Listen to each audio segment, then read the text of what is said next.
ఎన్ని గంటలకు వస్తాడు వాడు కావ్య? షార్ప్ 6 o'clock ఉంటాడు.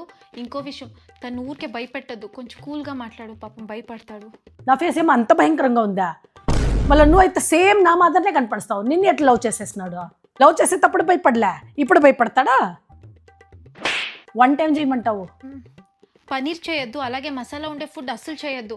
ఏదైనా టేస్టీగా ఉండేదా? అప్పుడు ఇన్ని దినాలు టేస్ట్ లేకుండానే తింటా ఉంటారా మీరు? నేను వంట నేర్చుకొని వస్తాను, మళ్ళీ చేస్తాను. మీరు మీ వాయిస్ టోన్ని కొంచెం కామ్గా మెయింటైన్ చేయండి. ఎప్పుడు అరుస్తారు కదా, అట్లా అరవద్దు. పాపం తనకి కొత్త కదా.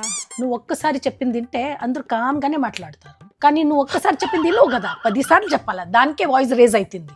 అర్థమైందా? డాడీకి చెప్తావా పొలిటిక్స్ గురించి అస్సలు డిస్కస్ చేయొద్దని? మళ్ళీ ఊరికే గొడవలు అయిపోతాయి. అవునవును, ఈ ఏజ్లో ఆయనకి అంతా నేర్పిస్తాను, ఇది మాట్లాడు ఇది మాట్లాడద్దు అనేసి. ఆయనకి తెలియదు కదా ఏం మాట్లాడాలనేసి. మీరు చెప్తే మేము నేర్చుకుంటాం.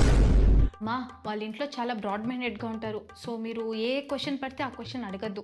ఓ అయితే మేము బ్రాడ్ మైండెడ్ కాదా? దానికే కదా వాడిని పిలుస్తూ ఉంటాం రమ్మనేసి, వచ్చి మాట్లాడని. మేము బ్రాడ్ మైండెడ్ కాబట్టి వాడిని పిలుస్తూ ఉంటాము. బిడ్డలు బాగుండాలని అంతా అడుగుతాము. ఏం అడగద్దు ఏం కడగద్దు అంటే కొమ్మనే ఉంటాము. మన ఫ్యామిలీలో 5-5 నిమిషాలకి కే అని నడుచుకొని గొడవలు ఆడతారు కదా, అవంతా తన ముందు చెయ్యొద్దండి. కావ్య మర్చిపోవద్దు, ఇన్ని ఏండ్లుగా ఇంట్లో నువ్వు ఉండవు, ఇప్పటికీ ఇంట్లోనే ఉండవు, కానీ మమ్మల్ని క్లాస్గా లేదనేసి మాత్రం చెప్పద్దు. ఎవరింట్లో గొడవలు ఉండదు? ప్రతి ఒక్కరింట్లో గొడవలు ఉంటుంది, వాళ్ళ ఇంట్లో కూడా గొడవలు ఉంటుంది.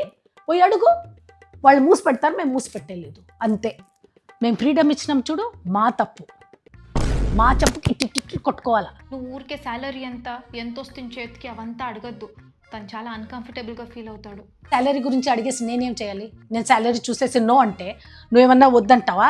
లేదు, నువ్వు ఆల్రెడీ ఓకే అనేసి ఉండవు కదా. అయినా అన్న అమ్మ కూడా బాగా సంపాదించి నన్ను బాగా చూసుకుంటాడు. వాడి శాలరీ గురించి నువ్వు చూసుకో. శాలరీ అడగద్దంట. శాలరీ మీ డాడీ ఎంత బాధపడతా ఉంటాడు నీకు తెలుసా? ఆయన నీతో చెప్తా లేదు కావ్య, నీ పైన ఉండే ప్రేమతో వాడిని ఇన్వైట్ చేస్తూ ఉంటాడు. ఆయన నీకు అర్థం అవుద్దిలే, ఇవంతా నీకేడా అర్థమవుతుంది.